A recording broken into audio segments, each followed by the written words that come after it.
Hi everybody, Ken Cahill here. This is my Module 3 discussion board video on cognitive load theory.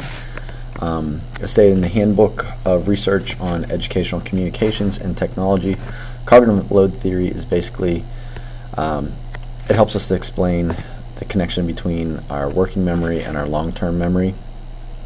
Personally, I believe that establishing a learning environment that identifies student needs, targets essential and focused questions, and evaluates the effectiveness of teaching practices can help to ensure that you're taking your students from where they currently are to where you want them to be at the end of your lesson, unit, or course.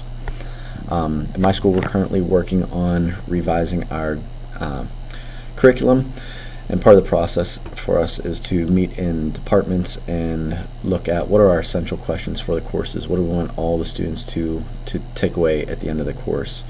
And then from there we look at our focus questions. What do we want for each unit, and how does that support our essential questions? Or for each lesson, how does that support our focus questions? And it really helps us to stay focused on why we're teaching what we're teaching, with the end goal of those essential questions always in sight.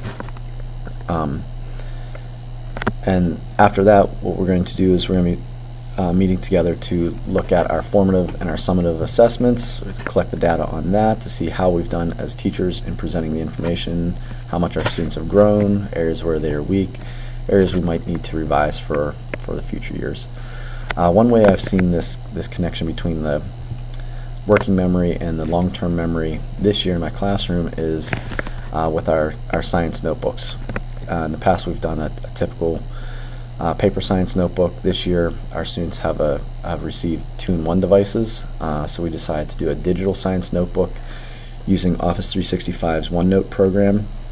This would allow the students to take notes on their 2-in-1 device, take pictures, post videos, add diagrams and related to their labs, and communicate back and forth with one another.